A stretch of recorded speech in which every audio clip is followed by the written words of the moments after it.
ലോകത്തെ ഏറ്റവും സക്സസ്ഫുൾ ആയ ക്ലബ്ബുകളിൽ ഒന്നാണ് റയൽ മാഡ്രിഡ്. റയൽ മാഡ്രിഡ് എന്ന് കേൾക്കുമ്പോൾ തന്നെ നമ്മുടെ മുന്നിൽ ആദ്യം ഓർമ്മ വരിക ചാമ്പ്യൻസ് ലീഗ് ട്രോഫികളായിരിക്കും. ഏറ്റവും കൂടുതൽ ചാമ്പ്യൻസ് ലീഗ് കിരീടങ്ങൾ നേടിയ ടീമാണ്.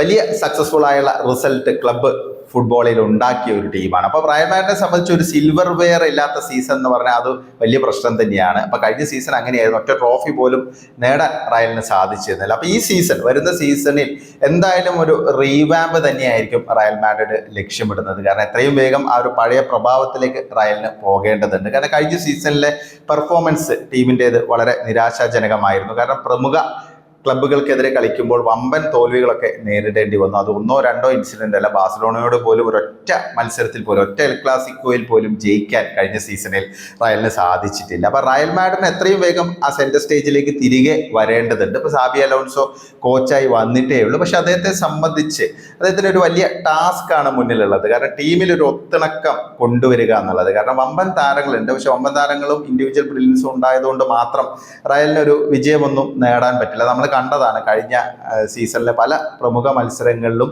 ഈ രീതിയിൽ റയൽ മാഡ്രിഡ് പരാജയപ്പെടാൻ കാരണം ടീമിലെ ഒരു ഒത്തിണക്കമില്ലായ്മയാണ്. അപ്പൊ ടീമിൽ ഒത്തിണക്കമില്ലായ്മ, പിന്നെ മിഡ്ഫീൽഡിലെ ക്രിയേറ്റിവിറ്റി കുറവ്, അതുകൂടാതെ ഡിഫൻസിലെ ബാക്ക് ലൈനിലെ പ്രശ്നങ്ങൾ, ഒരുപാട് ഇഷ്യൂസ് ഉണ്ട്. അപ്പം അത് പരിഹരിക്കുന്ന രീതിയിലുള്ള സമീപനങ്ങളൊക്കെ ഇപ്പോൾ ഈ ട്രാൻസ്ഫർ വിൻഡോയിൽ ഇതുവരെ നമുക്ക് കാണാൻ സാധിച്ചിട്ടുണ്ട്. പക്ഷേ ഈഗോ പെട്ടെന്ന് ക്ലിയർ ചെയ്യണം എന്നുള്ളതൊരു പ്രധാന പ്രശ്നം തന്നെയാണ്. കാരണം സാബി അലോൺസോയെ പോലെ കമ്പാരിറ്റീവ്ലി യങ് ആയുള്ള ഒരു കോച്ചിന് എത്രത്തോളം ഇത് സാധ്യമാകുമെന്നുള്ളതാണ് ഒരു ചോദ്യം. കാരണം എംബാപ്പയും വിനീഷ്യസും തമ്മിലുള്ള സാലറി ഇഷ്യൂ ഇപ്പം തന്നെ വലിയ രീതിയിൽ ചർച്ചയായിക്കൊണ്ടിരിക്കുകയാണ്. വിനീഷ്യസ് ആവശ്യപ്പെടുന്നത് 30 മില്യൺ യൂറോയാണ് പ്രതിവർഷം. എംബാപ്പയ്ക്ക് നിലവിൽ ലഭിക്കുന്നത് 15 മില്യൺ യൂറോയാണ്. അപ്പം എംബാപ്പയേക്കാൾ ഇരട്ടി സാലറി വേണം, ഏറ്റവും കൂടുതൽ സാലറി വാങ്ങുന്ന താരമായിട്ട് ഞാൻ മാറണമെന്നൊക്കെയാണ് വിനീഷ്യസ് ആഗ്രഹിക്കുന്നത്.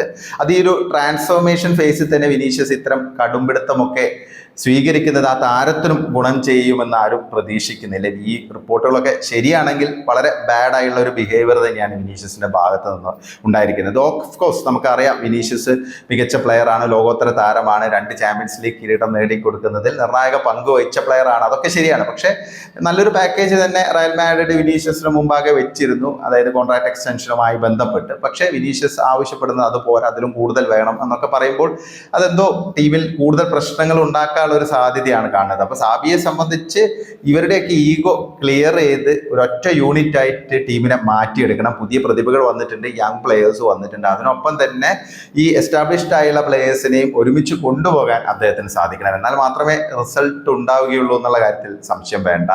ഇപ്പം നിലവിലെ സൈനിങ്ങളൊക്കെ നോക്കുകയാണെങ്കിൽ വളരെ പോസിറ്റീവായുള്ള സൈനിങ്ങൾ തന്നെയാണ്. ഇപ്പം കരാരസ് ആണെങ്കിൽ മികച്ച രീതിയിൽ സാബിക്ക് യൂസ് ചെയ്യാൻ പറ്റിയ ഒരു ലെഫ്റ്റ് വിങ് ബാക്ക് ആണ്.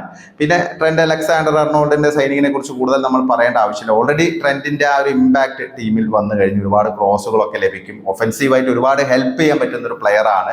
അതിന്റെ ഒരു റിസൾട്ട് റയൽ മാഡ്രിഡ് ഉണ്ടാക്കാൻ പറ്റുമെന്നാണ് എല്ലാവരും പ്രതീക്ഷിക്കുന്നത്. പിന്നെ മറ്റ് 2 സൈനികൾ, ഒന്ന് പ്രധാനപ്പെട്ട ഒരു സൈനിങ് പിന്നെ ഡെയിൻ ഹുയ്സന്റെ സൈനിങ് ആണ്. ഡെയിൻ ഹുയ്സൻ ഒരു രക്ഷയില്ലാത്ത പ്ലെയർ ആണ്. ഓൾറെഡി അദ്ദേഹം എന്താണ്, ആ യങ് പ്ലെയർ എന്താണെന്ന് തെളിയിച്ചു കഴിഞ്ഞു. ക്ലബ് വേൾഡ് കപ്പിൽ സെമിയിൽ റയൽ മാഡ്രിഡ് വലിയൊരു തോൽവി നേരിടാൻ കാരണം തന്നെ ഡീൻ ഹോയ്സിന്റെ അഭാവമാണ്. ഡീൻ ഹോയ്സൻ ക്വാർട്ടറിൽ റെഡ് കാർഡ് കണ്ട് പുറത്തു പോയതാണ്. കാരണം സാബിയുടെ ആ ഒരു ഡിഫൻസീവ് മെക്കാനിസം ഷേപ്പ് ചെയ്ത് മുന്നോട്ട് കൊണ്ടുപോകാൻ പറ്റുന്ന ഒരു പ്ലെയർ ആണ് ഡീൻ ഹോയ്സൻ. അപ്പൊ ഡീൻ ഹോയ്സിനൊപ്പം മറ്റൊരു വൈബ്രന്റ് ആയുള്ള ഒരു സെൻട്രൽ ബാക്ക് കൂടി വരികയാണെങ്കിൽ, ഇബ്രാഹിം കൊനാറ്റെ പോലുള്ള ഒരു പ്ലെയർ ഒക്കെ വരികയാണെങ്കിൽ റയൽ മാഡ്രിഡിന്റെ കുറെ പ്രശ്നങ്ങൾ, ബാക്ക് ലൈനിലെ പ്രശ്നങ്ങൾ അഭിമുഖീകരിക്കാൻ സാധിക്കുമെന്നാണ് പ്രതീക്ഷിക്കുന്നത്.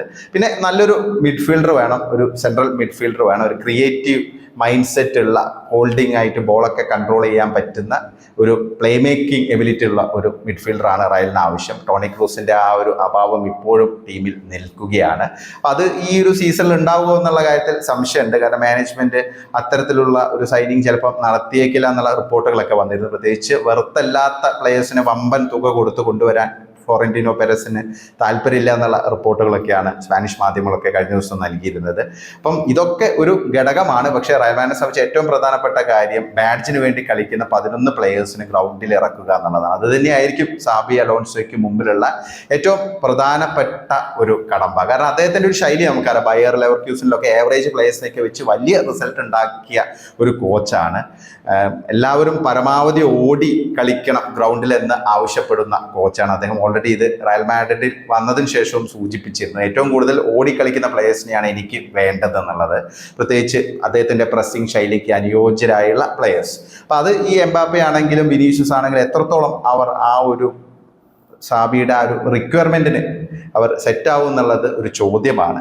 എല്ലാവരും യങ് പ്ലെയേഴ്സാണ്, അവർ ലോകോത്തര താരങ്ങളാണെങ്കിൽ പോലും യങ് പ്ലെയേഴ്സാണ്. അപ്പോൾ അവർക്ക് ഇനിയും ഇമ്പ്രൂവ്മെന്റിനുള്ള ഒരുപാട് സമയമുണ്ട്. അപ്പോൾ എന്തായാലും വലിയൊരു ഓപ്പൺ ഹാർട്ട് സർജറി എന്നുള്ള രീതിയിൽ തന്നെ ഒരു ചേഞ്ച് റയൽ മാഡ്രിഡിൽ കൊണ്ടുവന്നാൽ മാത്രമേ ഉള്ളൂ നെക്സ്റ്റ് സീസണിൽ പ്രതീക്ഷിക്കുന്ന ഒരു റിസൾട്ടിലേക്ക് ടീം പോവുകയുള്ളൂ എന്നുള്ള കാര്യത്തിൽ തർക്കം വേണ്ട.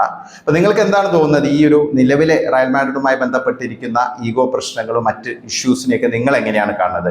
നിങ്ങളുടെ വിലയേറിയ അഭിപ്രായങ്ങൾ കമന്റായി രേഖപ്പെടുത്തണേ.